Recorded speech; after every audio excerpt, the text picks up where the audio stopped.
Bueno, ahí está.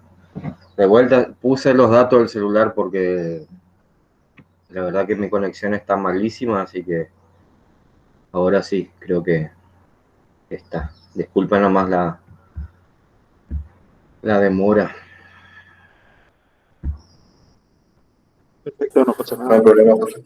Son cosas que pasan.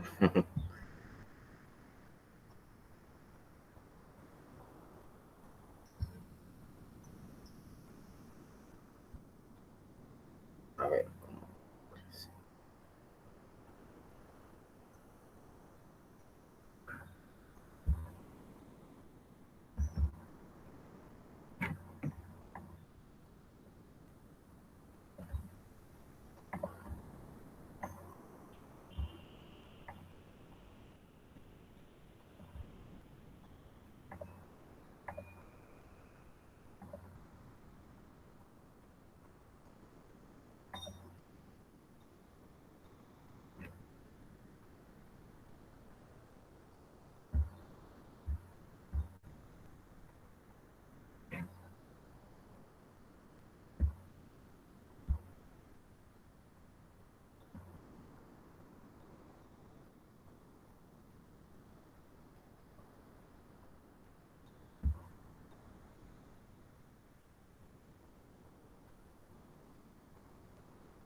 No sé si están viendo la presentación de PowerPoint o todavía no. Sí, profe, se ve. Nutrición animal. Nutrición animal. Perfecto, gracias. Bueno, como les había comentado en la primera clase que estuvimos, otra cosa, yo apagué apagué mi cámara para que sea más fluida también la transmisión. Como les había dicho en la clase pasada, hoy vamos a arrancar con un tema muy importante en la nutrición animal, que es el tema de análisis de los alimentos. ¿Por qué es muy importante este tema? Porque justamente, ahora vamos a ver enseguida, los análisis de los alimentos son los que nos permiten conocer la composición de un alimento, es decir, conocer el alimento en sí, que es uno de los pilares de la nutrición animal. Justamente nosotros no podemos aplicar los conocimientos de nutrición animal, alimentar a los animales si no conocemos los alimentos, o sea, si no sabemos qué le vamos a dar a los animales. Por un lado, obviamente, tenemos que conocer los animales, saber sus requerimientos, saber qué necesitan los animales, pero si no sabemos qué le vamos a dar o qué le estamos dando, la nutrición adecuada no se está llevando a cabo. No sé si llegaron a leer el material que les había enviado el otro día. Ahí hace una descripción bastante, si no lo hicieron les recomiendo que lo lean, porque hace una descripción bastante detallada de los dos principales métodos de análisis de los alimentos, que son los que mencionamos acá en esta proyección, que son el método proximal y el método de Van Soest. ¿Sí? Eso yo les mencioné un poquito en la clase pasada cuando hablamos de la historia, el método proximal que se implementó primero en el siglo XIX y posteriormente, allá por 1964, vino Van Soest y realizó como un perfeccionamiento de parte de este método proximal.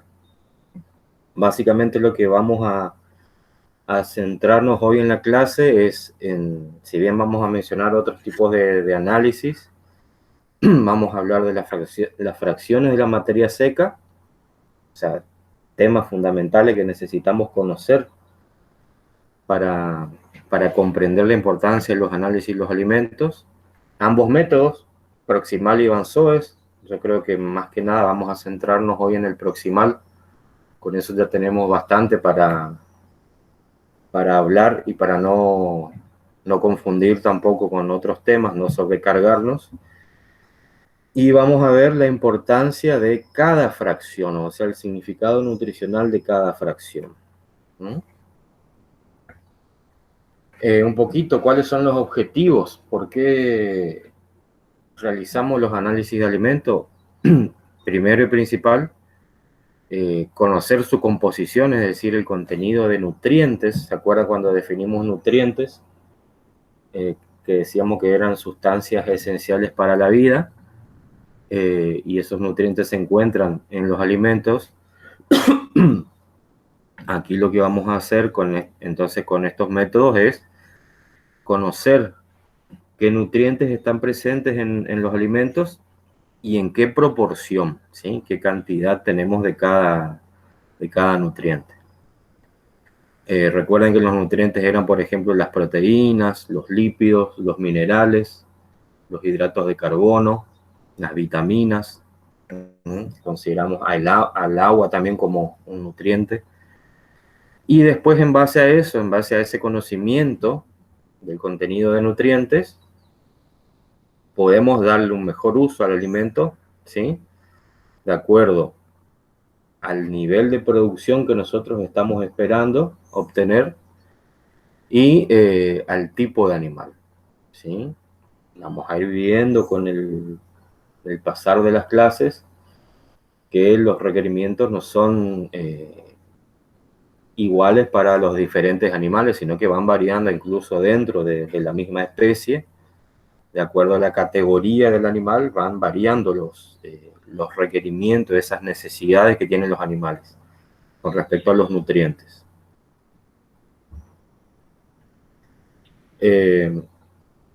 Acá un poco vamos a hablar entonces, por un lado, de las fracciones del alimento. En realidad, por ahí, más que fracciones, podemos hablar de componentes de un alimento, porque cuando hablamos de fracciones, acá le voy a modificar, lo voy a corregir. Vamos a poner componentes de un alimento, ¿sí? Porque fracciones vamos a hacer referencia a las distintas determinaciones que me hacen los análisis de alimentos. Ya vamos a ver bien a qué aplicamos el término fracción. Se puede usar también acá fracciones en un alimento, no está mal, pero yo le cambié para no confundir, ¿sí? Entonces vamos a hablar o a fraccionar el alimento en componentes. Por un lado, tenemos al agua, ¿sí? Uno de los componentes del alimento es el agua. Y otro de ellos es la materia seca. O sea, acá hacemos primero una primer división de los componentes del alimento en dos partes, en agua y materia seca, ¿sí? El agua es un nutriente. Acá en realidad no estamos midiendo como nutriente al agua en el método de análisis de alimentos, porque cuando hablamos de agua como nutriente nos referimos más al agua de bebida, o sea, al agua que el animal ingiere como bebida, o se incorpora con el agua de bebida. Si bien también el agua de los alimentos constituye una fuente de agua para los animales, cuando hablamos de análisis de los alimentos, de nutrientes, no la vemos al agua, o sea, no valoramos el alimento por el contenido de agua. Decimos, este alimento es bueno porque tiene mucha agua. No lo vemos desde ese punto de vista.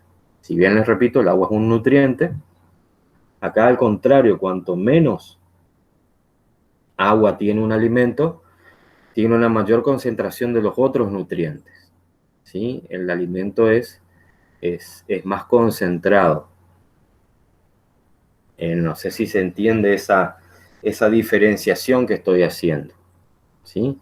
Acá yo la veo el agua en esta parte de análisis de alimentos, la veo como un componente del alimento. Y por otro lado tengo la materia seca, que es donde van a estar todos los nutrientes.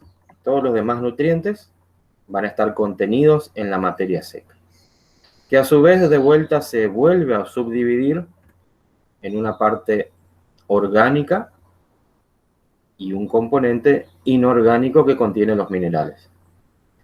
Y en la parte orgánica tenemos los glúcidos o hidratos de carbono, que serían los nutrientes que mencionamos, las proteínas, los lípidos, las vitaminas, y acá se agregan también los ácidos, ¿sí? Los ácidos orgánicos que están presentes en los alimentos. Si bien no es, digamos, un componente valorado altamente, o sea, yo no valoro un alimento por el contenido en ácidos, pero sí es otro componente orgánico que está presente y bueno, que se considera, se lleva a consideración, ¿sí? Entonces, haciendo un redondeo del tema, decimos que este alimento se divide entonces, considerando sus componentes, en una primera gran división que sería agua y materia seca. Recuerden que acá el agua, si bien es un nutriente, en este momento no lo vemos como un nutriente, sino como un componente nomás del alimento. Y tenemos la materia seca, que sí contiene todos los nutrientes, tanto los nutrientes orgánicos y los inorgánicos, ¿sí?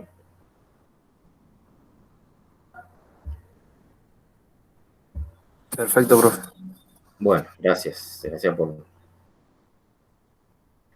algunas consideraciones generales de los distintos tipos de análisis de alimentos.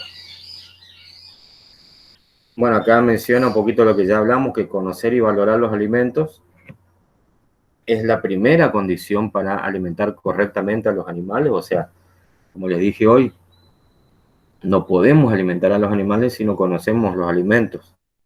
Eso es hay que partir de ahí.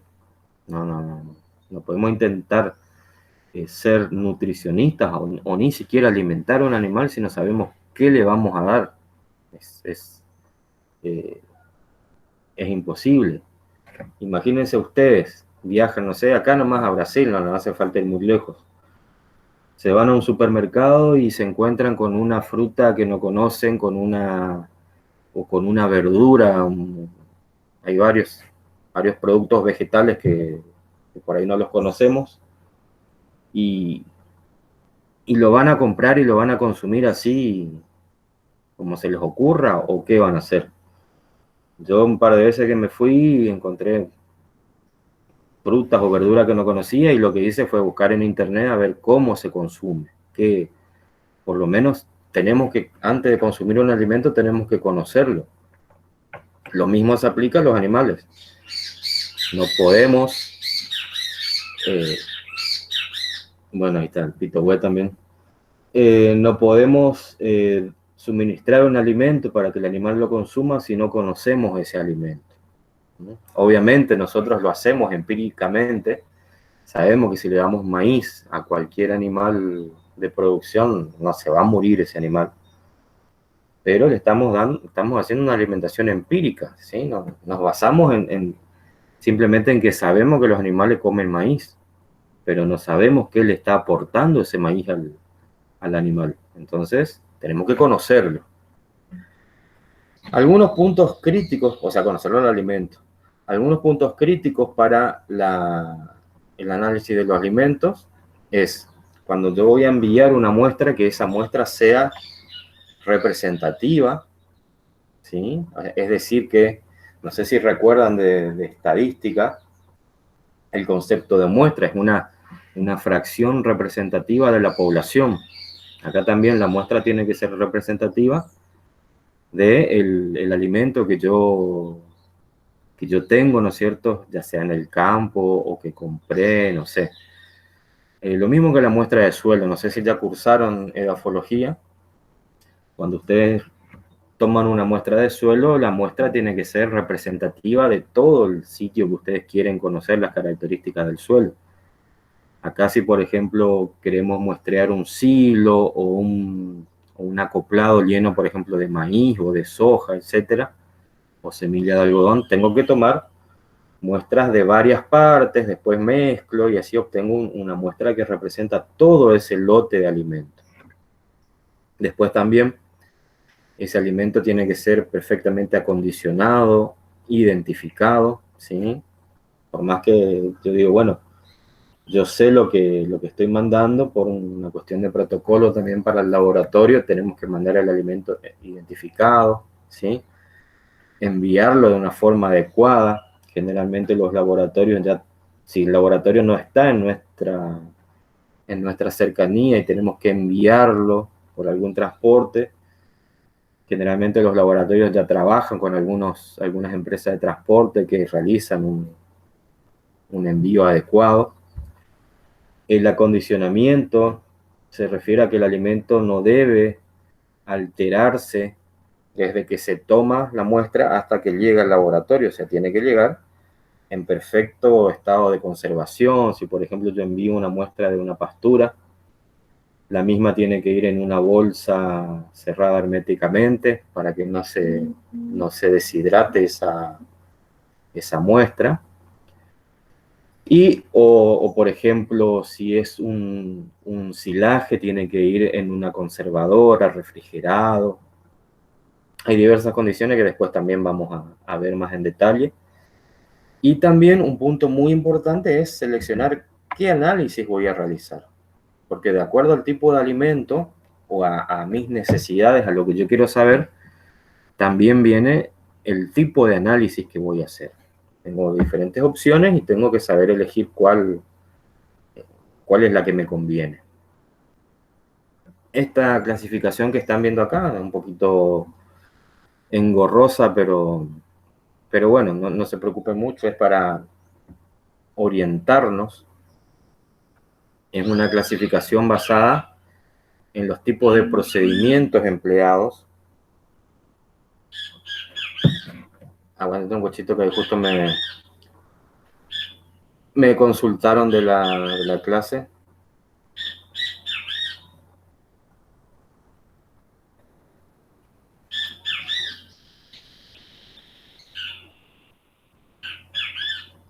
No sé si se... Ahí está.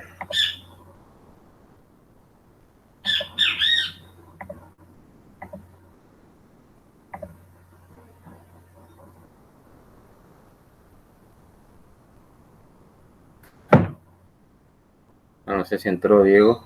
Ahí está Diego.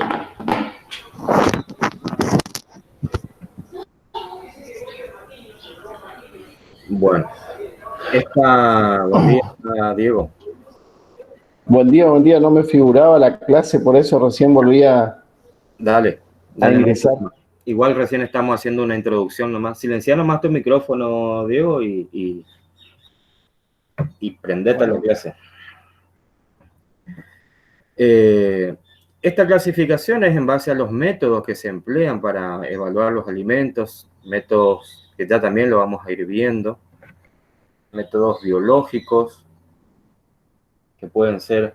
Biológicos se refiere a que se realizan tanto en el animal o si no también se pueden hacer en laboratorio, por eso dice in vivo o in vitro. Cuando decimos in vitro es en laboratorio, pero lo que se hace es emular las condiciones del animal, ¿no es cierto?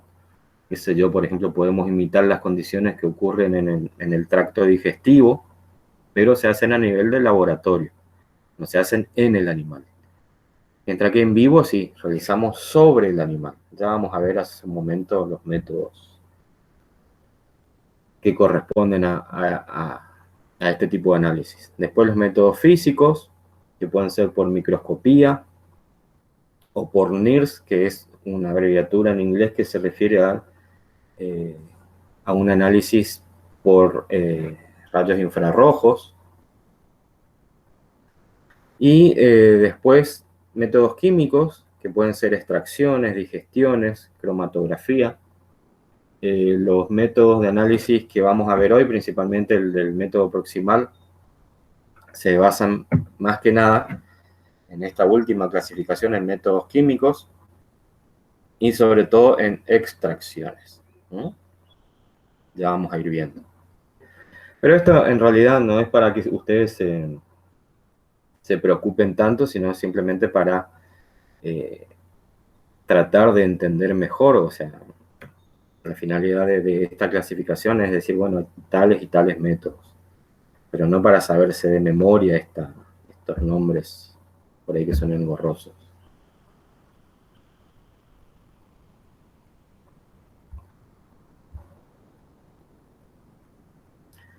Acá también, en base a otra clasificación metodológica, también podemos tener análisis subjetivos, que se hacen a través de los sentidos, o también se llaman análisis de los caracteres organolépticos, es decir, todo aquello que nosotros percibimos a través de los sentidos. Por eso se los dice subjetivo, porque está sujeto mucho a la consideración particular de cada persona. O sea, yo puedo percibir el olor de un alimento y tener una sensación diferente o una opinión diferente a la otra persona. O sea, para mí puede ser un olor agradable, o por ejemplo, si estoy examinando un silaje, que es un alimento que se conserva mediante un proceso de fermentación, yo puedo decir, este alimento tiene un olor ácido agradable, mientras que para otra persona puede ser un olor ácido desagradable. Entonces, por eso se dice que son subjetivos. También se emplea la vista, ¿sí? Se evalúa el color del alimento, el sentido del tacto también para ver la consistencia del mismo. Y bueno, también podemos utilizar el sentido del gusto, ¿sí? Si somos un poquito más osados, podemos probar el sabor del alimento. Después tenemos los análisis fraccionales, y acá vuelvo a mencionar el término de fracción, que hoy cambiamos cuando hablamos de fracciones de la materia del alimento, que le cambiamos por componentes. Estos métodos, tanto el proximal se llama así, o de Winde, como está escrito acá, y el de Van Soest. Se llama análisis proximal el primero de ellos porque, digamos, realiza una aproximación, no es un análisis exacto, hace una aproximación. O de Winde porque se creó en un sitio en Alemania llamado Winde. Y Van Soest sí lleva el nombre de su descubridor. Después tenemos análisis que son más específicos, que ya me abordan o me analizan sí, las entidades químicas específicas, por ejemplo, almidón puntualmente. Ahora vamos a comparar enseguida. Por ejemplo, me determina el almidón, los ácidos grasos. Ya son análisis más específicos, por lo tanto también son análisis más costosos y que no se hacen de rutina. Ya existe un protocolo diferente, o la finalidad de estos análisis por ahí no es tanto de rutina, sino que se hace más que nada cuando estamos haciendo experimentos, ¿sí? Cuando necesitamos un conocimiento más profundo del alimento. Por ejemplo, en el análisis proximal, yo no voy a... Recuerden que el almidón es un carbohidrato, está dentro de los carbohidratos, y yo tengo varios carbohidratos que están en los alimentos. En el análisis proximal, yo no voy a determinar los carbohidratos, sino que voy a determinar una fracción que me estima de manera aproximada el contenido de carbohidratos, y me hace una división de carbohidratos solubles y los carbohidratos estructurales, pero hasta ahí nomás. No me determina la composición química o la presencia o qué proporción tenemos de almidón, por ejemplo, ¿sí? Para eso tengo que ir a los análisis de composición química, análisis más específicos. Y otros que también entrarían dentro de este grupo, que se llaman también análisis específico, por ejemplo, de pH, de nitrógeno soluble, ureasa, aflatoxinas, ¿sí? También son análisis. ¿Hay alguna preguntita? ¿Qué es la ureasa, profe? La ureasa bien la pregunta, es una enzima que se encuentra en algunos alimentos que en realidad no tiene un valor nutricional directo, pero sí se realiza para valorar otros componentes de los alimentos, ¿sí? Pero es una Ah, enzima, perfecto. que en contacto con la urea la desdobla en amoníaco Ah, y buenísimo. me Y el permite amoníaco. valorar otra característica de los alimentos que no me quiero meter ahora para no saturarlos, ¿sí? Pero ya lo vamos a ver. Dale. Y las aflatoxinas son unas toxinas que las producen hay varios tipos, aflatoxinas, micotoxinas, que las producen diferentes tipos de hongos que pueden contaminar los alimentos y que son muy tóxicos para los animales. Entonces se realizan también alimentos para análisis para conocer esos componentes, ¿sí? Pero son todos análisis específicos, tanto estos que figuran acá como específicos directamente como análisis de la composición química. No son análisis de rutina. Los de rutina son los fraccionales, ¿eh?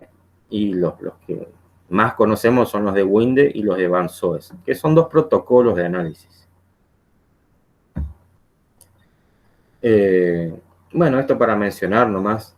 Nosotros vamos a centrarnos más que nada cuando llegue su momento en lo que es la digestibilidad, la degradabilidad ruminal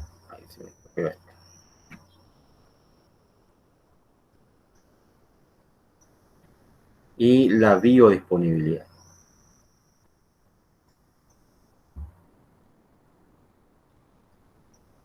A ver. Me voy a saltear un par de diapositivas porque no es lo que nos compete hoy. Simplemente fue mencionarles el tema de que son otros análisis que vamos a ver, ¿sí? Digestibilidad, degradabilidad, biodisponibilidad, pero no más que eso por ahora. Hoy vamos a centrarnos básicamente entonces en el método proximal o de Winde, ¿sí? Y bueno, y de acuerdo a cómo venimos, vamos a hablar un poquito del otro método, análisis de Van Soes, pero la idea no es complicarnos tanto. El método proximal o de Winde lo que hace es dividir a la materia seca en 5 fracciones. En realidad primero separa la humedad, el agua, que yo la voy a llamar como humedad, ¿sí? En realidad las dos formas es correcto, digamos, agua o humedad.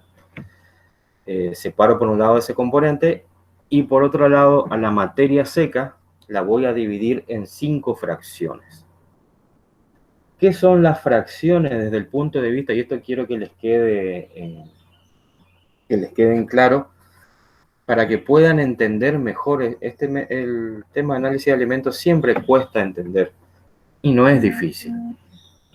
No es difícil. El tema es saber entrarle, saber abordar el tema.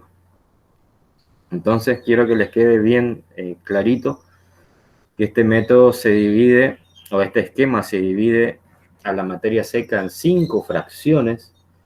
¿Y qué van a ser las fracciones? Justamente esas partes del método proximal, partes de la materia seca, que me van a estimar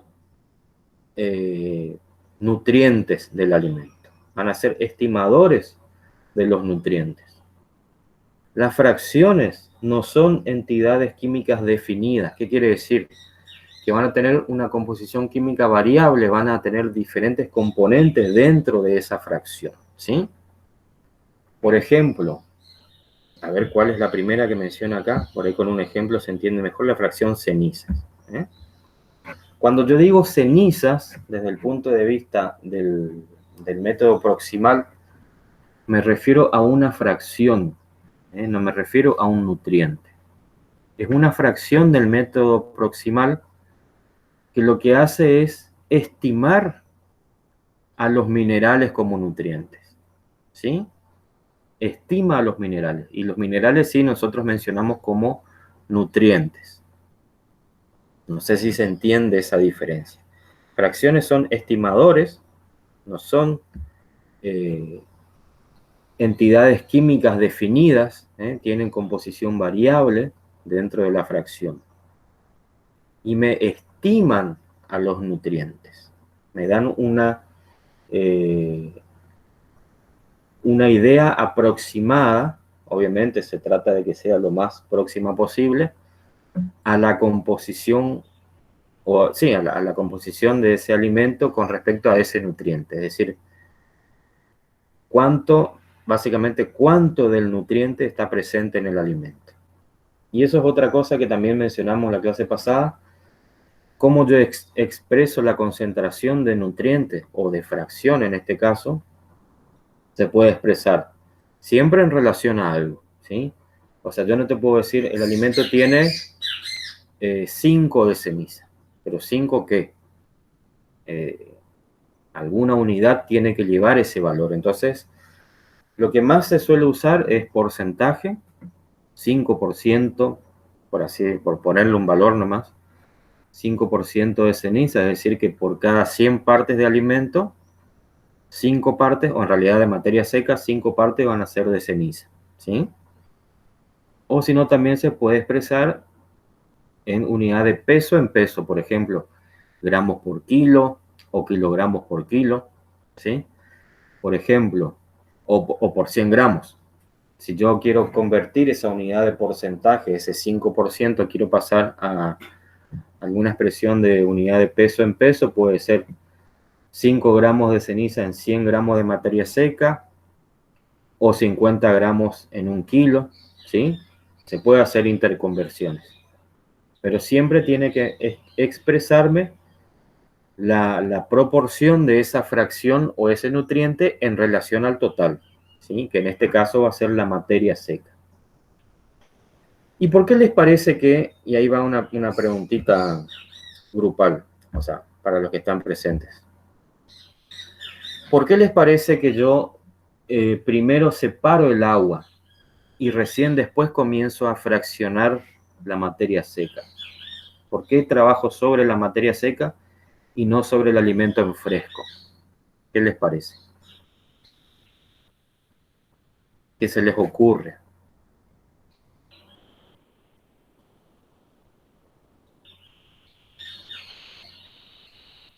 Por la concentración. Tiene Claro. menos volumen.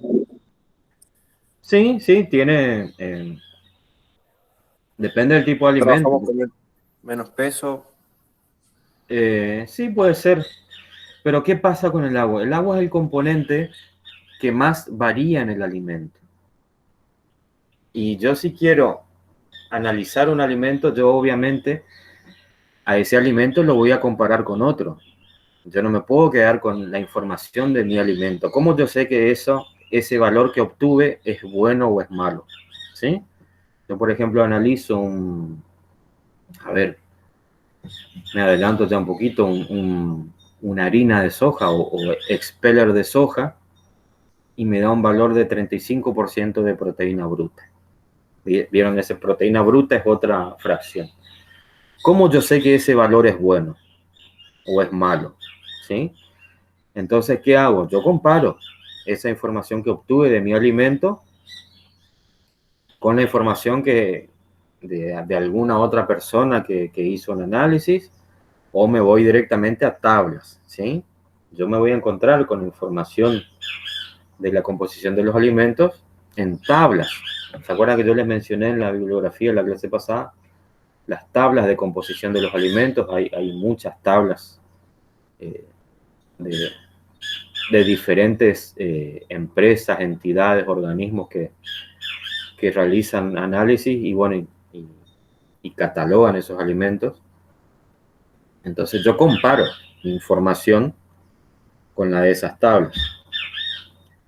¿Y qué pasa? Si hiciéramos la comparación del alimento en fresco,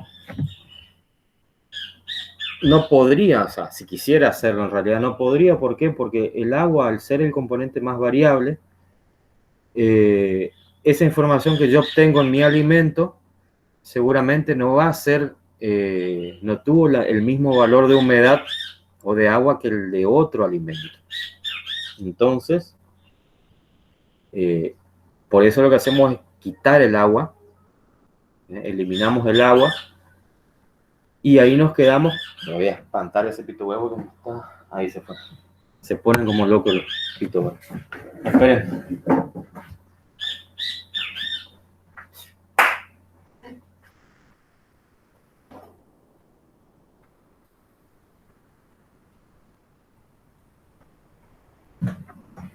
Perdón. No sé si escuchaban ustedes el pito huevo, pero acá me tenía loco. Así Sí, profe, está como un loco ese pito. Sí, sí, sí. Bueno, no sé si se entiende ese objetivo de trabajar con la materia seca. Yo elimino el agua porque es el componente más variable. Y eso me imposibilita comparar mi información con otra información. Porque yo no sé si voy a tener la misma proporción de agua en ese otro alimento. ¿Sí? Además, también es importante conocer el contenido de materia seca, porque así como decían ustedes, el agua puede ser un componente voluminoso que me ocupa espacio. Y acá lo que a mí me interesa es cuántos nutrientes me aporta el alimento. Cuanta más materia seca tiene un alimento, tiene una mayor concentración de nutrientes. Por eso también conocer de por sí la materia seca es muy importante, porque yo tengo idea de la cantidad de alimento en fresco que tiene que consumir el animal para cubrir sus requerimientos de materia seca. El consumo, por ejemplo, de alimento en sí se mide en materia seca. No sé si escucharon hablar que últimamente, ya viene hace varios años, pero del forraje verde hidropónico. ¿Lo escucharon nombrar o no? Que lo promocionan como una solución muy, muy práctica para alimentar sobre todo a los rumiantes, que si bien requiere una serie de instalaciones, una inversión inicial un poco costosa, porque se necesitan unas bandejas donde yo coloco semillas, por ejemplo, de maíz o de algún otro cereal, puede ser de sorgo. Coloco esas semillas y las hago germinar. Entonces, después, cuando esos brotes tienen un determinado tamaño, eso ¿cómo es? Se extrae, es como una alfombra, parece, porque tiene todas las raíces. Es un componente que tiene tiene un buen valor nutricional. Es muy digestible, o sea, el animal la aprovecha bien. Pero lo que nunca mencionan los promotores de este sistema es cuánta humedad tiene este alimento. O sea, cuántos kilos del forraje verde hidropónico en fresco tendría que consumir una vaca para cubrir su requerimiento de materia seca. Eso no lo dicen. Entonces, por eso es importante conocer el contenido de humedad. Seguramente si ustedes le cuestionan a esa persona el tema de humedad o de materia seca, lo van a dejar medio que parado en un pie, porque no va a poder fundamentar ahí, sí, o se va a quedar sin algunas propiedades beneficiosas de ese alimento. Pero después busquen en internet. La verdad que no busqué porque no se me ocurrió, no puse acá, pero no se me ocurrió en ese momento. Forraje verde hidropónico. ¿Sí? Y ahí van a ver las características de ese alimento. Entonces, volviendo al tema, dijimos que dividimos en fracciones. Vamos con la primera que mencionamos, que son las cenizas. Y lo que hacemos nosotros para definir a la fracción, no sé si leyeron el material que les dejé, cuando se ve que no, porque nadie me dice, no importa. Cuando yo quiero definir a la fracción, la forma más adecuada es describir, así por arriba nomás, cómo se determina la fracción. Vamos con el ejemplo. Por ejemplo, acá para cenizas, cuando yo quiero definirla, ¿cómo la defino a la fracción cenizas? Digo, es el residuo inorgánico, obviamente, que resulta de incinerar el alimento a 550 grados centígrados.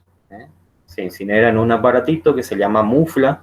Es un aparato de laboratorio que permite alcanzar temperaturas muy elevadas. ¿Qué es lo que logro con esta incineración? Lo que se hace es se quema todo lo orgánico, se destruye todo material orgánico y lo que me queda es lo inorgánico. ¿Sí? Entonces, para definir... ¿Sí? ¿Alguna preguntita?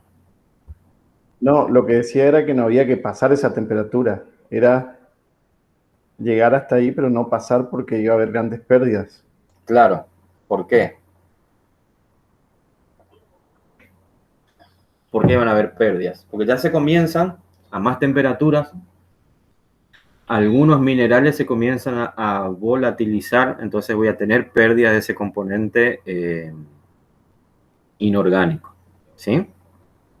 Pero a lo que voy es, bien Diego por la aclaración.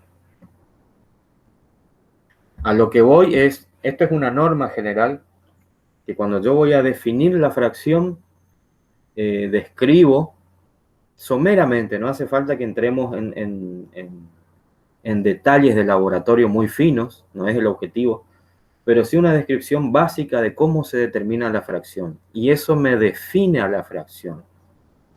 Porque recuerden, yo le dije, las fracciones de los métodos de alimentos no son unas entidades químicas definidas. Entonces yo no puedo decir, es lo que contiene tal cosa o tal cosa. La forma más correcta es describir el método, ¿sí? Entonces el residuo que queda, ¿sí?, de incinerar el alimento, la muestra de alimento, a una determinada temperatura. En una mufla se quieren agregar, pero hasta ahí nomás, ¿sí? No hace falta entrar en detalles, ni por cuánto tiempo, ni qué marca de mufla, no. Con eso es suficiente. Y ahí nos aclara, lo que se combustiona es la materia orgánica, ¿sí? Y por lo tanto, si yo a la materia seca le resto la materia orgánica, me queda la materia inorgánica, que es las cenizas, ¿sí? Y esas cenizas, sí, ya desde el punto de vista nutricional, me estiman los minerales, ¿sí? Acuérdense que sí, cuando decimos minerales ya nos referimos a los nutrientes específicamente. Los nutrientes que son los minerales. Fíjense que usamos dos nombres, ceniza y minerales.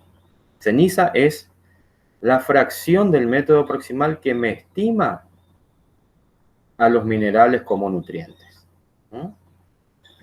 Como yo les dije hoy, estas fracciones no son entidades químicas definidas, es decir, no van a tener solo minerales, sino que seguramente van a contener otros elementos que no me aportan nutrientes desde el punto de vista de la alimentación, ¿sí?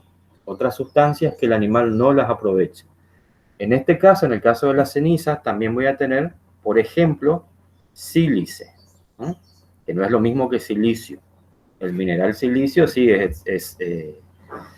un mineral que el animal requiere, necesita como nutriente. La sílice es el componente más abundante del planeta, ¿sí? Y básicamente podemos decir que es la arena, ¿sí? La arena está compuesta por sílice en su mayor parte, si bien son componentes minerales, pero son inertes, ¿sí? El animal no puede aprovechar. Justamente de la arena se hace el vidrio, que es un componente o tiene propiedades de que no reacciona químicamente el vidrio, ¿sí? Entonces tengo una idea que si el animal consume este componente no lo va a aprovechar. Es importante saber esto porque, por ejemplo, si yo estoy enviando una muestra que está contaminada con tierra, me va a dar seguramente un valor muy alto de cenizas, pero al ser tierra lo que está contaminando esa muestra, seguramente la mayor parte va a ser sílice, la mayor parte de esas cenizas.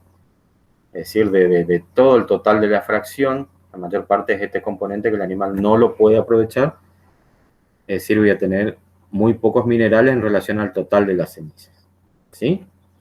Es decir, que de acá podemos sacar otra información general de las fracciones. Por un lado dijimos cómo definimos, describiendo al método, y a su vez la fracción me estima a los nutrientes que yo quiero saber, pero también contiene componentes que no son nutrientes. A estos componentes o a esa característica de tener componentes que no son nutrientes, también se les suele llamar como error. O sea, el error de la fracción es que también incluye estos componentes, ¿sí? A eso se refiere con error. Vamos a otra fracción que es el extracto etéreo. Me dice que el extracto etéreo es un estimador de la fracción lipídica del alimento, ¿sí? Y la definición estaría dada acá, cuando dice, la determinación se realiza mediante un extractor denominado Soxhlet, no importa que sepan o no el nombre, y se extrae con éter de petróleo. Se realiza una ebullición de la muestra junto con éter de petróleo. ¿Qué es lo que va a ocurrir en esa ebullición, en esa extracción?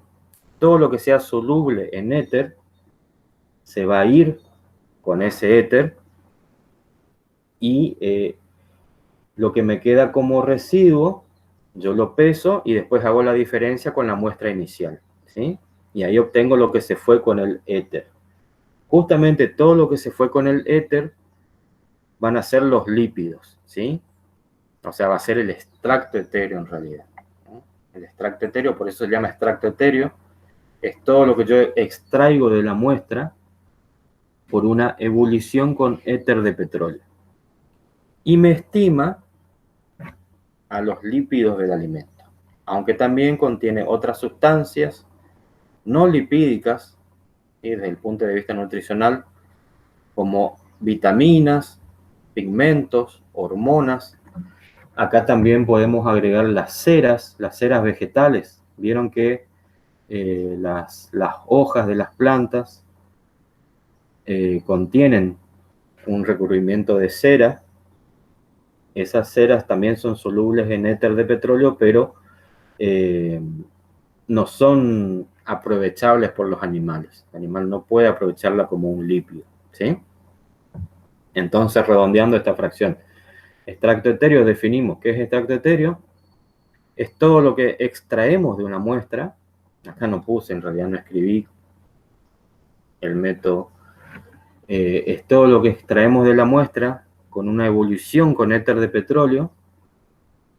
Y ahí nomás, ¿sí? No hace falta describir que es un extractor Soxhlet, ni la temperatura, que la temperatura de ebullición en realidad está alrededor de los 60 grados en el éter de petróleo. Es una determinación muy peligrosa porque suelen ocurrir accidentes de incendios, explosiones. Es muy inflamable el éter, fíjense que a 60 grados ya está en ebullición. Entonces todo lo que yo extraigo con el éter, eso es el extracto etéreo, ¿sí? Y es un estimador de los lípidos. Vamos con la siguiente. Vamos con proteína bruta o también llamada proteína cruda. Y fíjense que acá vamos a mencionar a este señor que ya vimos en la clase pasada, Kiesdal, ¿sí? Que fue el que ideó el método de determinación de nitrógeno.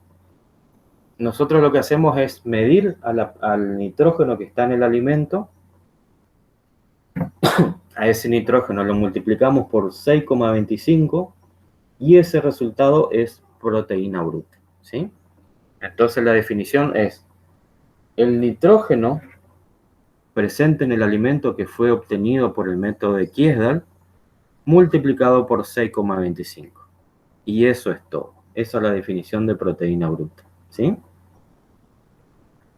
El significado nutricional de esta fracción es que es un estimador de las proteínas del alimento, de las proteínas verdaderas que vimos en la clase pasada, que son esos polímeros compuestos por aminoácidos, ¿sí? Ese es el nutriente. Proteína verdadera es el nutriente que es estimado en este caso por la fracción proteína bruta. Además de contener proteína en la fracción proteína bruta, también tengo otros componentes que es nitrógeno no proteico, ¿sí? Que desde el punto de vista nutricional no son proteínas. Esa es la desventaja o error de este método, que me incluye también nitrógeno no proteico. O sea, Kiesdal, el método Kiesdal lo que hace es medir todo el nitrógeno, ¿sí? No me diferencia, no me discrimina entre nitrógeno proteico y no proteico. ¿Está?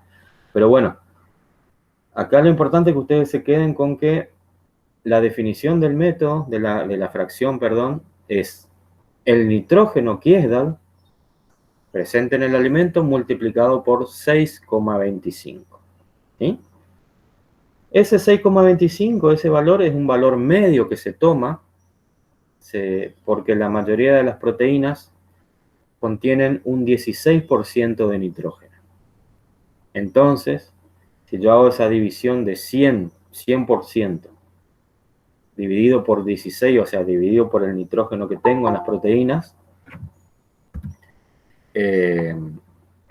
voy a tener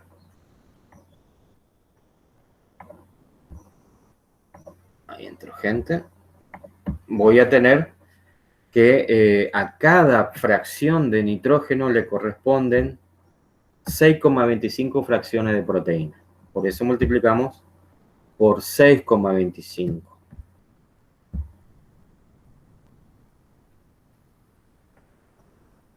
Hola, Alana.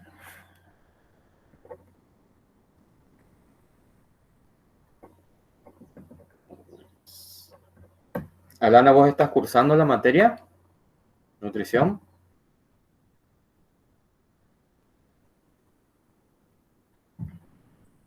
No sé si me estás escuchando, no sé si tenés tu micrófono funcionando.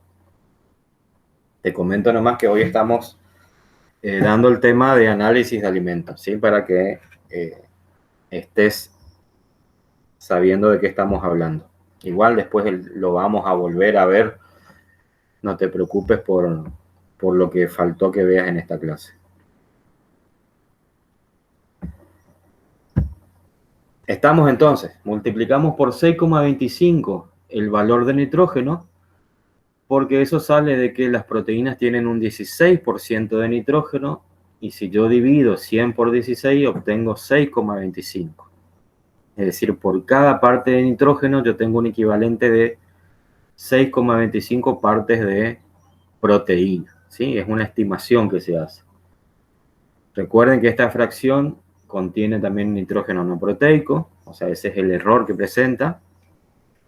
Y en el caso de algunas proteínas en específico, yo les dije 6,25 es un valor general, pero de acuerdo al tipo de proteína se puede usar. Si por ejemplo estoy analizando la caseína de la leche, o sea, es la principal proteína de la leche, se utiliza 6,39, para la harina de trigo 5,75, va variando un poquito el factor, ¿sí? No es necesario que sepan esto, simplemente con que sepan que se multiplica por 6,25 ya es suficiente. Pero sí saber que se pueden usar valores más específicos, ¿no? Esos valores los obtienen de las tablas, de los libros. No es necesario que se los sepan de memoria. Importante la interpretación que realizan. Y bueno, y acá nos dice que esta fracción incluye tanto la proteína verdadera como el nitrógeno no proteico, ¿sí? Desde el punto de vista nutricional, nitrógeno que está presente en otros componentes como aminoácidos libres, ácidos nucleicos, aminas, amidas, etc. Acá también incluimos la urea, ¿sí? Vamos con otra fracción del método proximal, que es la fibra bruta. La fibra bruta, que también se la puede llamar como fibra cruda, es una fracción muy importante de conocer en el método proximal, porque es donde radica el principal error o inconveniente que tiene este método, ¿sí? En la fibra bruta radica, si bien yo les dije que todos los métodos tienen sus errores, en el método proximal, cuando hacemos fibra bruta, es donde nos encontramos con el principal inconveniente, y justamente de aquí surgió que después este otro señor Van Soest ideara el otro método, ¿sí? Si se acuerdan, decíamos cuando hablamos de los hitos históricos, que a raíz de imprecisiones del método, de las grandes imprecisiones que tenían fibra bruta, surgió el método de Van Soest como para tratar de subsanar esos errores, ¿sí? Tratar de hacer una estimación más precisa de lo que serían los componentes de la pared celular, ¿sí? Hasta ahora lo que vimos, cenizas, extracto etéreo, proteína bruta, se encuentran dentro de la célula vegetal, y la fracción que ahora vamos a ver, que es fibra bruta, es un estimador de la pared celular, compuesta principalmente por celulosa, que es un polisacárido, hemicelulosa, que es otro polisacárido, y lignina, que directamente no es un nutriente, ¿sí? Es otro compuesto químico muy resistente a las degradaciones químicas y no me aporta ningún nutriente para los animales, ¿sí? Entonces lo que hace esta fracción de fibra bruta es tratar de estimar los componentes de la pared celular. Fíjense que acá no me está estimando un nutriente en específico, sino que varios componentes, porque se fundamenta en eso, en determinar la pared celular. Si bien, obviamente, en la pared celular tenemos esos dos nutrientes que son la celulosa y la hemicelulosa, ¿eh? Nutrientes para ciertos animales.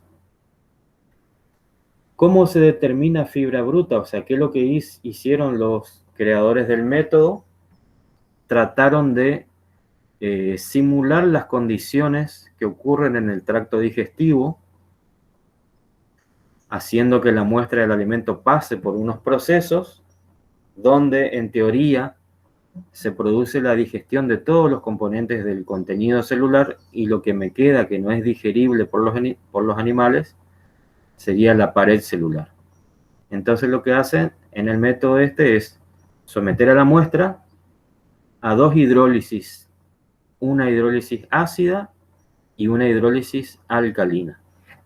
¿Por qué eso? Porque nosotros en el estómago de los animales tenemos un pH ácido, tenemos componentes ácidos, específicamente ácido clorhídrico, y en el intestino delgado, donde se produce otra parte de la digestión, tenemos un pH alcalino.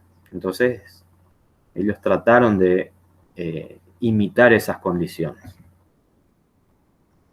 Entonces, se define a la fracción, y ahora vamos a ver el texto, se define a la fracción fibra bruta por todo aquello que queda de la muestra de alimentos, o el residuo que queda en la muestra de alimentos, o de la muestra, luego de que la misma sea sometida a dos hidrólisis sucesivas, ácida y alcalina respectivamente, ¿sí?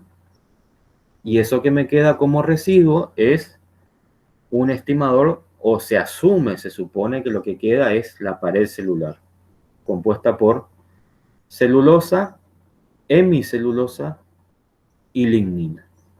Pero hay un problema acá. La hemicelulosa es soluble en ácidos, ¿sí? O sea, soluble a pH ácido. Y la lignina es soluble a pH alcalino.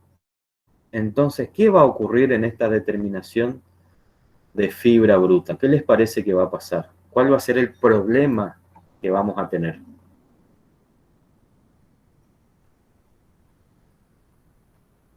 A ver, ¿qué se les ocurre?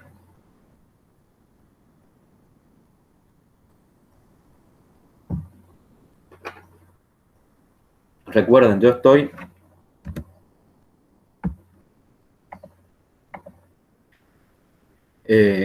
sometiendo a la muestra a dos hidrólisis, una hidrólisis ácida y una hidrólisis alcalina. Entonces, ¿qué ocurre? Si la lignina es soluble en ácido, y bueno, y la fibra bruta, lo que yo mido es el residuo, lo que no fue solubilizado, lo que me queda, lo que resistió a esas hidrólisis. Todo lo que se solubiliza, se lava, se va, digamos, es lo que yo digo que es el componente del contenido celular.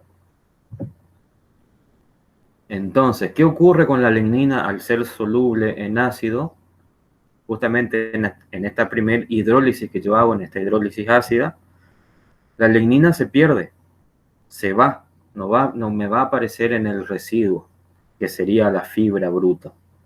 Se va como soluble y después en el cálculo final yo la contabilizo como componente del contenido celular, ¿sí? Como un componente altamente nutritivo, digestible y nada que ver, totalmente lo contrario. Y posteriormente, cuando yo hago la hidrólisis alcalina, perdón, ahí me confundí. El que se va primero es la hemicelulosa. En la hidrólisis ácida se va la hemicelulosa, ¿sí? Que es un carbohidrato no digestible por los animales, ¿sí? Sí por las enzimas de los microorganismos. Y en la hidrólisis alcalina, sí, ahí es la lignina la que se solubiliza. Y básicamente me queda como fibra bruta o fibra cruda, me queda celulosa, ¿sí? Gran parte de los componentes de la pared celular se solubilizaron y no me aparecen como fibra bruta, ¿sí? No sé si se logra entender Sí. el razonamiento. Ahí está. Profe, a ver si yo entendí. A Entonces, ver. en la hidrólisis ácida se solubiliza todo el contenido celular, ¿no es cierto? Sí, en realidad, Fernando, en ambas hidrólisis, en la ácida y alcalina, lo que en teoría ocurre es la solubilización del contenido celular. ¿Sí? Sí. Bien. Ajá, pero se dividieron en dos partes. Una que está en la parte de la pared celular y la otra es lo del interior, A ver, o algo así. en realidad el método de determinación, la fracción fibra bruta, tiene como objetivo fraccionar o separar contenido celular por un lado y pared celular por otro. ¿Sí? Sí. En esas dos hidrólisis, la ácida y la alcalina, en teoría se solubiliza todo el contenido celular, ¿sí? Suponiendo condiciones ideales, ¿sí? Eso fuese perfecto. Yo separaría en las dos hidrólisis los componentes del contenido celular y me queda como residuo insoluble, que después yo lo peso en la balanza, a la pared celular, que se llama como fracción fibra bruta, ¿sí? Eso en condiciones Sí. perfectas, ideales. Pero ¿cuál es el error? ¿Qué entendiste como el error del método, Fernando? ¿Qué más pasa? Que se termina solubilizando todo y se pierde. Casi todo, casi todo. En la hidrólisis ácida, además de solubilizarse el contenido celular, también se solubiliza la hemicelulosa, Ahí está, ¿sí? eso. Porque la hemicelulosa es soluble en ácidos, ¿sí? Sí, perfecto. Y en la hidrólisis alcalina, además también de solubilizarse contenido celular, se solubiliza la lignina, que es también componente de la pared celular. Y yo me quedo básicamente, no siempre se solubiliza todo, toda la hemicelulosa y toda la lignina, no siempre, pero bueno, ya es un inconveniente. Y básicamente me quedo con fibra bruta compuesta principalmente por celulosa, ¿sí? O sea, me está faltando dos componentes de la pared celular. Vamos a leer qué nos dice el texto acá. También se la denomina fibra cruda, pretende ser un estimador de los carbohidratos estructurales, ¿sí? O sea, los carbohidratos de la pared celular. Se determina mediante la extracción con éter. Ese me faltó decirle. Primero, se extrajo con éter los componentes lipídicos.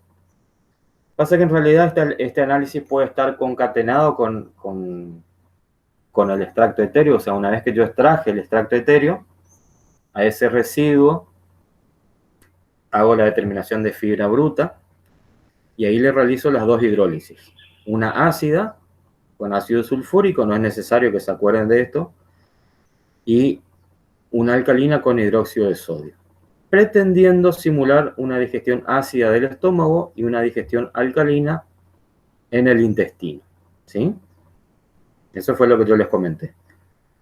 Por lo cual, esa fracción fibra bruta representaría lo no digestible de los carbohidratos. Acuérdense que los carbohidratos pueden ser digestibles, como por ejemplo el almidón, ¿sí? Y no digestibles, como aquellos que son componentes de las paredes celulares, principalmente celulosa y hemicelulosa. Esta parte que menciona acá, sin embargo, no tiene en cuenta la capacidad de los microorganismos. Bueno, eso lo dejamos picando por ahora, por eso no les mencioné. Parte de la celulosa, hemicelulosa y lignina, es disuelta y algunos componentes nitrogenados quedan en el residuo. Eso también, o sea, lo de la hemicelulosa tampoco se solubiliza tanto. Principalmente lo que más se solubiliza es, repito, hemicelulosa y lignina. Y me queda en ese residuo de fibra bruta la celulosa, ¿sí? ¿Qué pasa? Vieron que hoy mencionamos un punto o un ítem importante de elegir el método adecuado según el tipo de alimento. ¿Qué pasa acá? Si este método proximal tiene un gran error en la fracción fibra bruta y yo, por ejemplo, quiero analizar una pastura, ¿qué va a pasar? Cuando yo quiera separar los componentes de pared celular y contenido celular, el error que voy a tener con este método va a ser muy grande porque la fracción fibrosa del alimento es grande, ¿sí? Las pasturas se caracterizan por ser alimentos con gran cantidad de fibra o de pared celular. En cambio, si yo quiero analizar un alimento concentrado, por ejemplo, un grano de maíz, ¿sí? O un poroto de soja, ese error que voy a tener en la fracción fibra bruta no va a ser tan grande porque simplemente estos alimentos tienen poca fibra. ¿Se entiende? O sea, por eso cuando yo voy a analizar una pastura, y no quiero que se confundan, no quiere decir que no le puedo realizar el método proximal. Totalmente se puede hacer. Lo que no se puede hacer o no se recomienda es analizar el componente pared celular mediante la fracción fibra bruta. Lo que yo puedo hacer es pedir al laboratorio una combinación de ambos métodos. Recuerden, estoy hablando de una pastura. Y le pido, bueno, haceme cenizas, haceme proteína bruta, haceme extracto etéreo, si bien los pastos tienen muy poco extracto etéreo, haceme extracto etéreo, pero no me haga fibra bruta.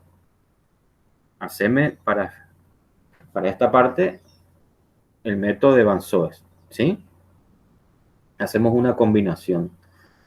Porque si yo directamente pido, sí, haceme método proximal, haceme fibra bruta, etcétera, estoy cometiendo, voy a tener una imprecisión muy grande y además alguien que sabe, que mira, que después mira mis resultados o el mismo laboratorista va a decir, no, este tipo no sabe nada, porque no, este ingeniero o esta ingeniera o este veterinario o esta veterinaria no sabe nada porque ¿cómo me va a pedir fibra bruta para una pastura? ¿Se entiende? O sea, es una cuestión de conocimiento, pero también de la importancia de la información. Va a ser un dato muy impreciso. Es un tema que cuesta entender. Lo vamos a volver a ver después cuando veamos Vansoes, pero quiero que por lo menos tengan una noción de esto, de esta interpretación. Y por último, tenemos la quinta fracción, o sea, vimos ceniza, vimos tracto etéreo, vimos proteína bruta y vimos fibra bruta. Por último, tenemos una fracción que no se hace una determinación directamente, sino que simplemente se calcula por diferencia. Fíjense que nosotros hasta ahora, a partir de la materia seca, ¿sí? ¿Qué es lo que hice? Comencé a extraer fracciones. Saqué 4 fracciones. Saqué fibra bruta, saqué proteína bruta, saqué cenizas y saqué extracto etéreo. ¿Sí? Me queda una quinta fracción, o sea, el resto de la materia seca, que directamente yo la puedo calcular por una resta. Yo a la materia seca le resto estas 4 fracciones y obtengo la fracción que me falta. ¿Sí? No se hace una determinación del laboratorio, sino que simplemente por diferencia obtengo la quinta fracción. Y de todos los nutrientes que yo estuve estimando acá, porque por ejemplo, con ceniza dijimos que estimamos los nutrientes minerales, con extracto etéreo estimamos los lípidos, con proteína bruta estimamos la proteína verdadera, con fibra bruta estamos estimando los carbohidratos estructurales. ¿Qué nutriente me faltaría estimar? ¿Qué les parece? ¿Qué me está faltando en esta determinación de nutrientes? El agua también la estimé cuando saqué humedad.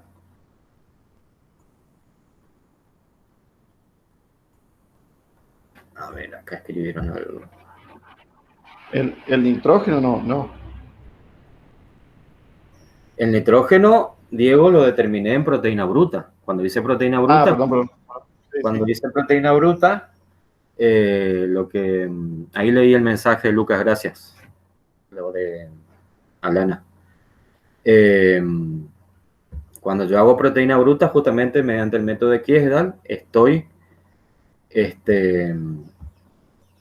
midiendo el nitrógeno y con eso estoy estimando a la proteína verdadera, ¿sí? Al nutriente proteína verdadera. ¿Qué me falta? Las vitaminas, si bien son nutrientes que participan en una proporción muy pequeña. Con estas determinaciones yo no voy a poder medir vitaminas.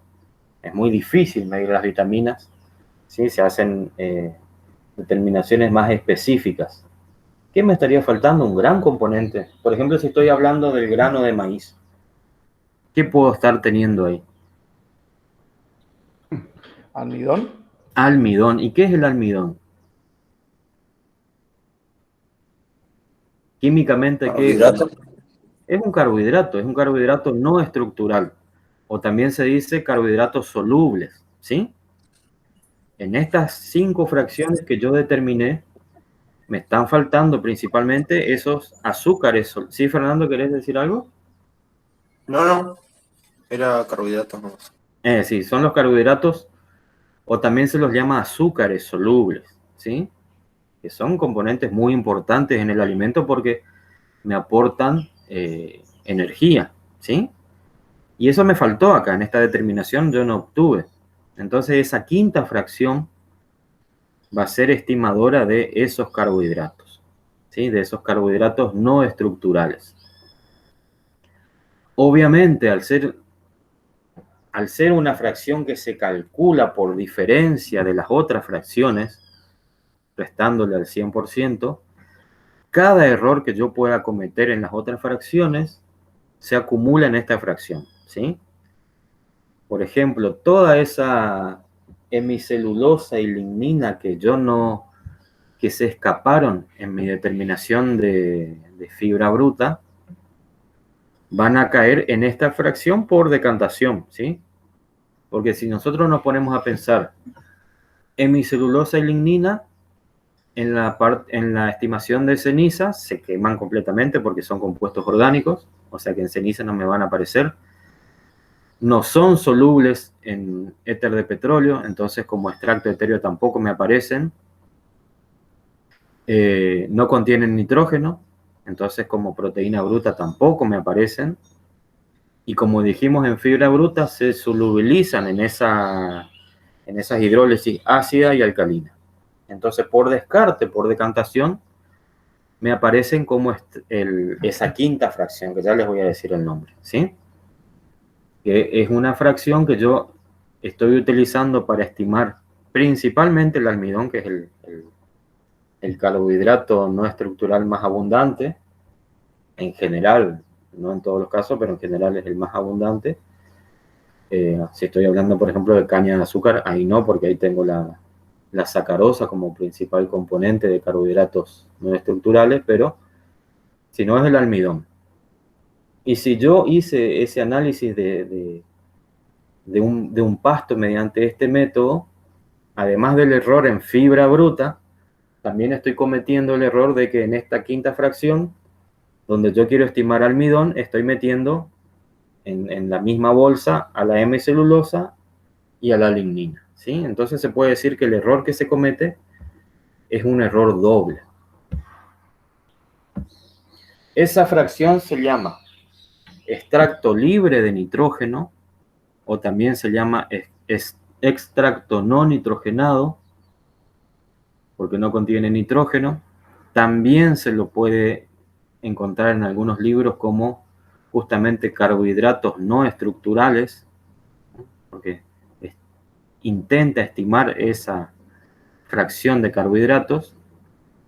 Y ahí, como menciona en el texto, dice es 100, que sería la materia seca, menos la suma de las 4 fracciones antes mencionadas, ¿sí? Cenizas, extracto etéreo, fibra bruta y proteína bruta, ¿sí?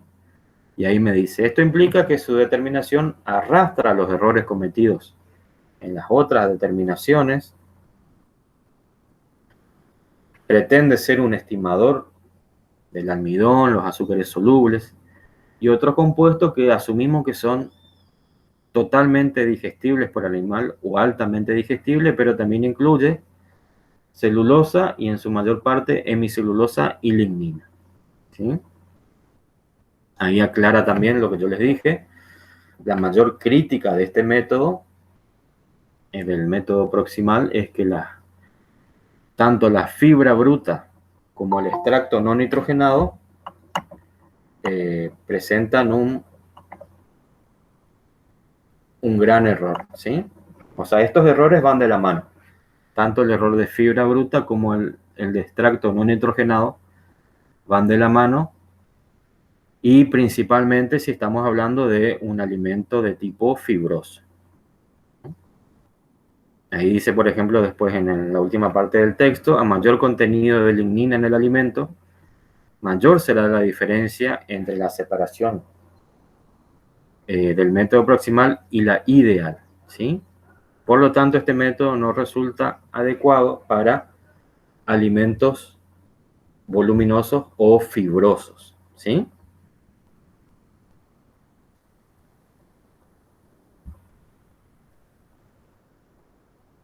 A ver.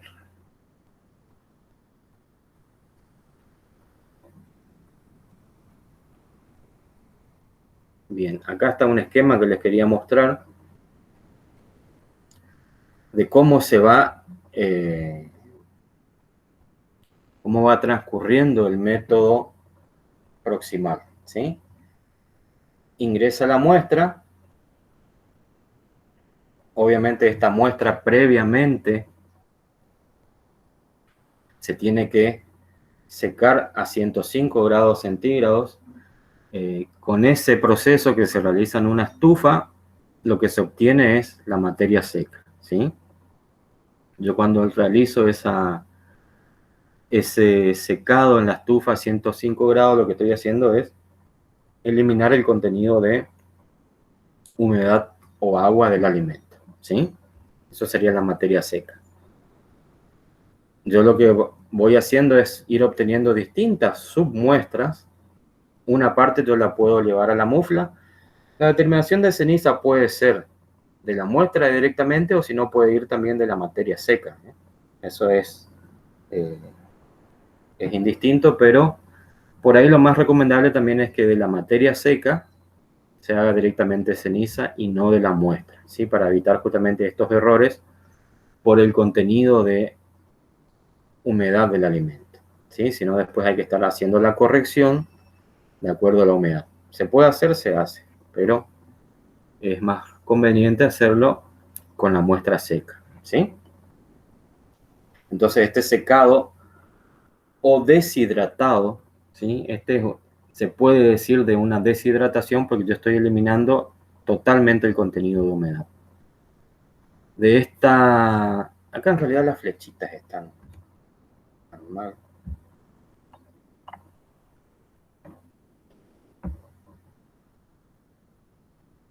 De esa muestra seca, lo que yo hago, como les dije, voy trabajando con submuestras. Hago por un lado, mediante el método de Kiesdal, obtengo el nitrógeno, multiplico por 6,25 y me da la proteína bruta. Otra submuestra, yo con éter de petróleo obtengo el extracto etéreo, ¿sí? Mediante esa ebullición con éter de petróleo.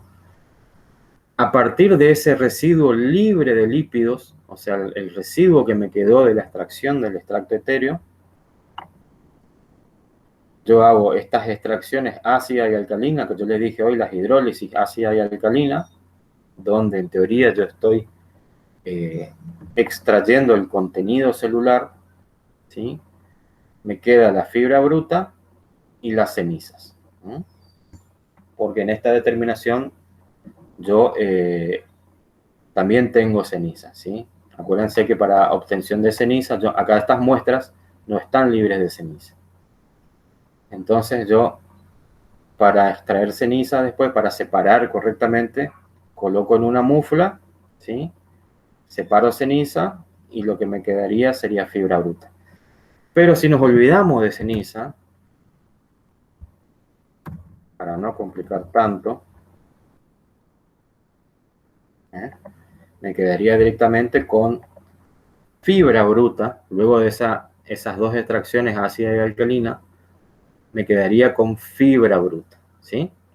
A mí me interesa más que ustedes se queden con este concepto de fibra bruta y no tanto complicarse con que sí, después se separa la ceniza, etc.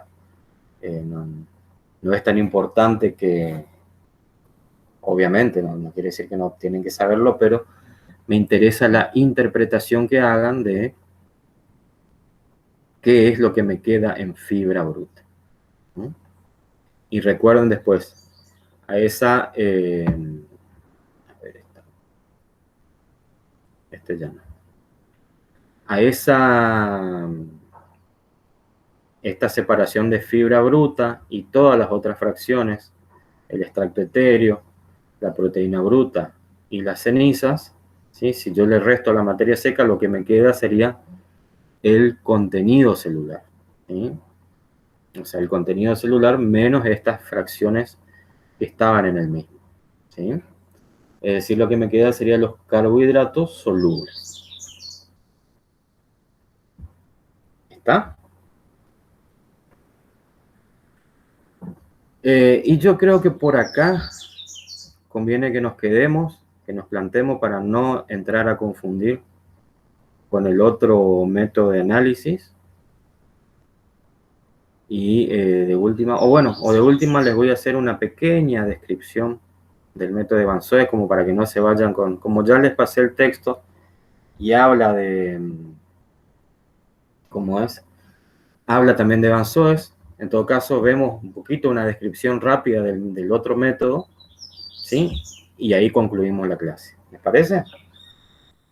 Entonces, entonces dijimos que a raíz de esas imprecisiones que tenía el método proximal con fibra bruta fue que este otro investigador, Van Soest, trató de perfeccionar esa esa determinación y se enfocó principalmente en separar pared celular de contenido celular, ¿sí? Fíjense que en el método que vimos recién en el proximal, yo el contenido celular lo fracciono, ¿sí? Lo divido en proteína bruta, en extracto etéreo, en cenizas, en extracto libre de nitrógeno y por otro lado la fibra bruta que sería la pared celular.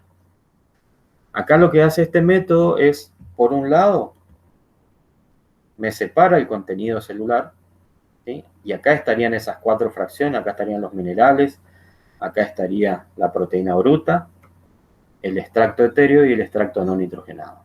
Mansoes no me separa eso. Me engloba todo en extracto del contenido celular, ¿sí?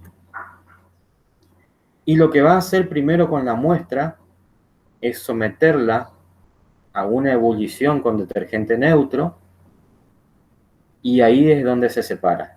Pared celular, ¿sí? Que es el extracto, es lo que se lava, lo que se va con el detergente, y el residuo, lo que quedó de esa muestra, que no fue solubilizado por el detergente neutro, el residuo insoluble es la pared celular.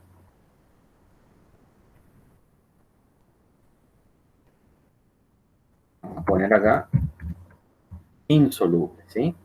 Es justamente la pared celular. ¿Cómo va a estar compuesta esta pared celular? Por celulosa, hemicelulosa y lignina, ¿sí? Principalmente está compuesta entonces por celulosa, hemicelulosa y lignina, ¿sí? Esa es la pared celular. Yo a su vez puedo fraccionar esta pared celular en sus diferentes componentes. En una primera parte, yo someto a detergente ácido, o sea, en realidad una segunda parte, someto a un detergente ácido y lo que hace el detergente ácido es solubilizarme a la hemicelulosa, que ya dicen acá. Ay, cómo salgo. Ahí está. Se me desacomoda.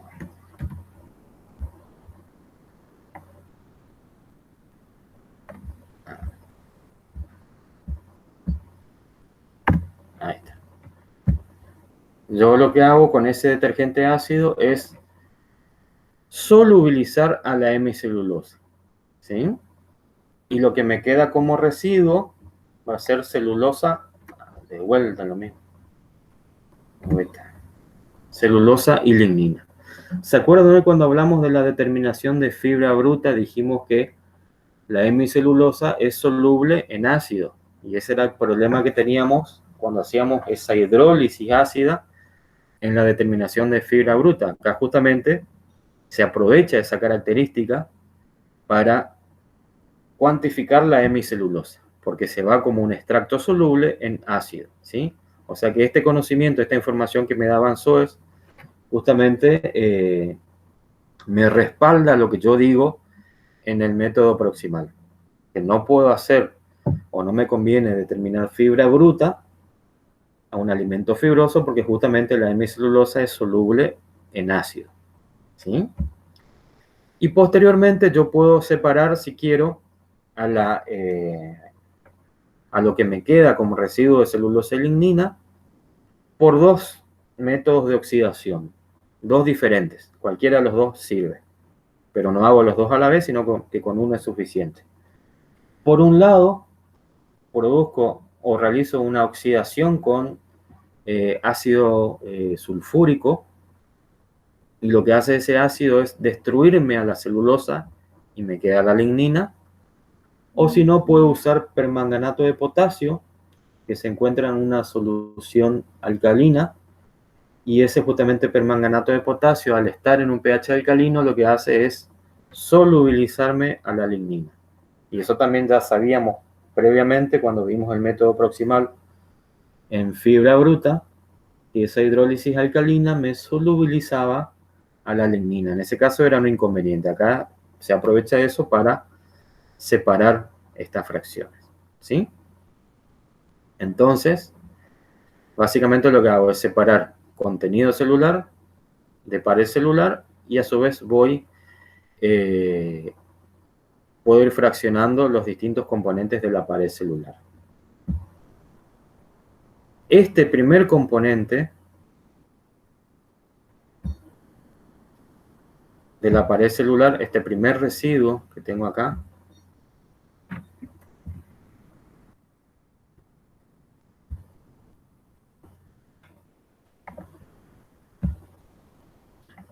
bueno,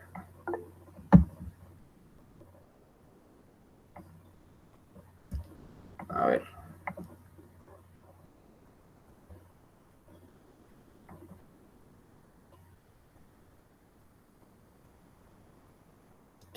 Sí, Diego. Ahí escuché vi que levantaste la mano. ¿O fue sin querer? No, fue sin querer. Estaba toqueteando ahí, experimentando el chat. Exacto. Pues curioso. Bien. Este primer residuo, voy a hacer así porque si no se me complica la edición online. Este primer residuo que yo obtengo cuando separo con detergente neutro se llama FDN. En realidad significa, le pongo así con una I minúscula, se llama fibra insoluble en detergente neutro. Fibra insoluble en detergente neutro. Se lo abrevia como es un nombre muy largo, directamente se pone como FDN, ¿sí? Pero significa fibra insoluble en detergente neutro. ¿Por qué se llama así? Porque es el componente que no se solubilizó cuando yo realicé esa ebullición con detergente neutro. Entonces, lo que me queda como extracto va a ser el soluble en detergente neutro. Estos son los nombres que se le dan. Posteriormente, cuando yo al FDN le hago esa extracción con detergente ácido, el residuo que me va a quedar acá va a ser el FDA, la fibra insoluble en detergente ácido. ¿Por qué? Porque cuando yo apliqué el detergente ácido, no se solubilizó, ¿sí? Ese residuo de celulosa y lignina. Y la hemicelulosa sería el soluble en detergente ácido, ¿sí? Esos son los nombres que reciben. Cuando ustedes hablan de método de Van Soest, directamente van a hablar de FDN y de FDA, ¿sí? Pero acá es importante que sepan lo que especifica cada sigla. FDN significa fibra insoluble en detergente neutro y abarca todo lo que es pared celular, ¿sí? Es un estimador de pared celular compuesta por celulosa, hemicelulosa y lignina. A ver, otra. Bueno, acá en esta otra se ve un poquito mejor. A la muestra yo la someto a un detergente neutro, ahí está el nombre del detergente, no hace falta que sepan el nombre, lauril sulfato de sodio. Lo que se solubiliza es el soluble en detergente neutro, que sería el contenido celular, y el FDN, que es la fibra insoluble en detergente neutro, es la pared celular, compuesta por celulosa, hemicelulosa y lignina. Después, a este FDN, ¿sí?, con un detergente ácido, me va a quedar la hemicelulosa por un lado, que va a ser el compuesto soluble en detergente ácido, y el residuo, la fibra insoluble en detergente ácido, va a estar compuesta por celulosa y lignina, ¿sí? Y ahí yo puedo separar o con ácido sulfúrico o con permanganato de potasio, ¿sí? Si yo uso ácido sulfúrico, me quedo con lignina, se destruye la celulosa, y si yo uso permanganato de potasio, me quedo con celulosa, se solubilizó la lignina, ¿no? Básicamente ese es el esquema de lo que vamos a hablar en la clase que viene. ¿sí? Yo creo que por acá ya es suficiente información. Les recomiendo que vuelvan a leer ese material que yo les pasé, de ese librito. Eso es del libro de uno de los de la bibliografía, que es el de Blas, Nutrición y Alimentación del Ganado. Y si no lo leyeron, vuelvan a leerlo, léanlo en realidad. Y si lo leyeron, vuelvan a leerlo nuevamente para corroborar con la información que está acá en la clase, ¿sí? Pero bueno, básicamente la idea de esta clase hoy era que tengan una noción de los métodos de análisis de alimentos.